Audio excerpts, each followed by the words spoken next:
हिंद, जय हिंद, वंदे मातरम। दोस्तों, मैं आशुतोष आपके अपने YouTube channel JMD exam crack पर आप सभी का बहुत बहुत स्वागत करता हूं। BPSC के महत्वपूर्ण श्रृंखला को लेकर हाजिर हुए हैं। आइए देर न करते हुए एक एक प्रश्नों को डिस्कस करते हैं और यकीन मानो यहाँ से प्रश्नों की झड़ी आपके पेपर में लग जाएगी। आइए पहले प्रश्न का डिस्कस करते हैं। कह रहा है, किस विदेशी यात्री ने भारत का दौरा सबसे पहले किया था? किस विदेशी यात्री ने भारत का दौरा सबसे पहले किया था?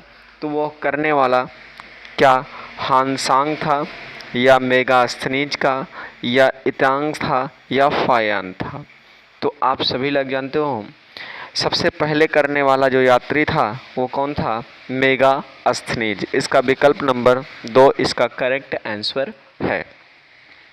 अगले प्रश्न की बात करता हूँ। प्रश्न है, प्राचीन भारत में निम्नलिखित में से कौन सी विधा अध्ययन का केंद्र नहीं थी? कौन सी विधा अध्ययन का केंद्र नहीं थी? तो तक्षशिला एक विश्वविद्यालय था, विक्रमशिला एक विश्वविद्यालय था, और नालंदा एक विश्वविद्यालय था, और कौशाम्बी एक राजधानी थी, बल्कि कौशाम्बी ही अध्ययन का केंद्र नहीं थी। उम्मीद करते मेरी बात अच्छे से क्लियर हो रही होगी। अगला प्रश्न है, शून्य की खोज किसने की? शून्य की खोज किसने की? क्या ब्राह्मीण ने? बिल्कुल नहीं की। भास्कर ने? बिल्कुल नहीं की। इनमें से कोई नहीं, ये भी नहीं हो सकता। तो आर्यभट्ट ने ही शून्य की खोज की। किसने? आर्यभट्ट ने ही शून्य की खोज की। आपको ये प्रश्नों की सीरीज कैसी लग रही है हमें कमेंट करके अवश्य बताएं।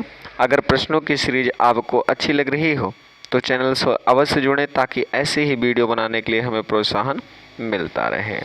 आइए बात करते हैं क्वेश्चन नंबर 4 के बारे में। महापाषाण संस्कृति हमें दक्षिण भारत के उस ऐतिहासिक युग से परिचय कराती है जब महापाषाण काल में उपयोग में लाए जाते थे। क्या लाए जाते थे उपयोग में? आप किस युग का प्रयोग कराती है? तो आप सभी लोग जानते हो। क्या पत्थर से बने अस्त्र का? नो, बिल्कुल नहीं।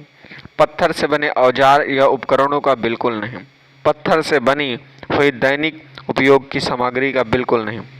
बड़े पत्थर से घिरी हुई समाधि या कब्रों का क्या कराती है? ऐतिहासिक युग से परिचय कराती है हमारा। अगले प्रश्न की बात करते हैं। कह रहा है, किस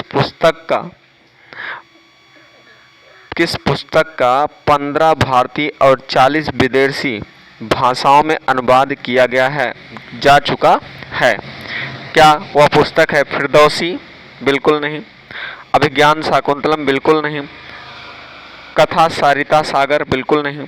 पंचतंत्र की 40 विदेशी भाषाओं और 15 भारतीय भाषाओं में इसका उल्लेख किया जा चुका है। ये पुस्तक है पंचतंत्र।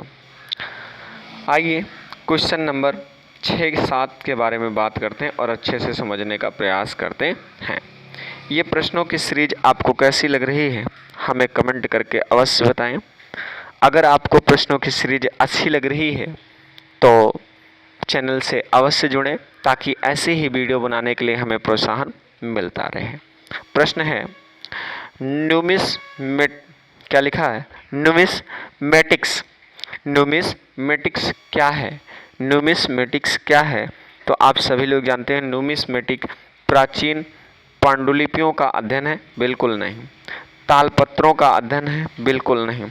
ताम्रपत्रों का अध्ययन है? बिल्कुल नहीं।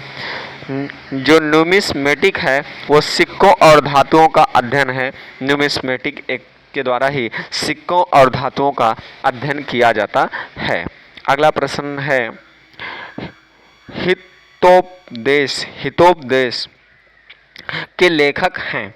क्या बाणभट्ट हैं, भावभूति हैं, नारायण पंडित हैं, या विष्णु शर्मा हैं? तो आप सभी लोग इसका करेक्ट आंसर जानते हो। हितोपदेश के लेखक नारायण पंडित जी हैं। कौन है? नारायण पंडित जी हैं। अगले प्रश्न की बात करते हैं। नाट्यशास्त्र की रचना किसने की थी? नाट्यशास्त्र की रचना किसने की थी? या वसुदेव मित्र ने, अश्वघोष ने, भरत मुनि ने या वात्स्यायन ने? किसने की थी नाट्यशास्त्र की रचना? तो नाट्यशास्त्र की रचना करने वाले कौन थे? भरत मुनि थे। कौन थे? भरत मुनि। आज के अंतिम प्रश्न की बात करते हैं। कह रहा है विक्रम संवत प्रारंभ हुआ था। विक्रम संवत प्रारंभ हुआ था, कब से प्रारंभ हुआ? तो 58 ईसा पूर्व से विक्रम संवत स्टार्ट हुआ था। आपको ये प्रश्नों की सीरीज कैसी लगी? प्लीज़ कमेंट करके हमें ज़रूर बताइए। अगर आपको ये प्रश्नों की सीरीज अच्छी लगी हो तो चैनल को अवश्य सब्सक्राइब कीजिएगा। और आपको ये बताते हुए हर्ष हो रहा है कि आप अगर इसका पीडीएफ चाहते हैं तो मेरे Telegram channel JMD exam crack Telegram को अवश्य ज्वाइन कर लें। वहाँ से इसका पीडीएफ प्राप्त करें और अपनी तैयारी को अच्छे से सुदृढ़ बनाएं। मिलते हैं नेक्स्ट वीडियो में, तब तक के लिए जय हिंद, वंदे मातरम। दोस्तों अपना बहुत बहुत ख्याल रखिएगा।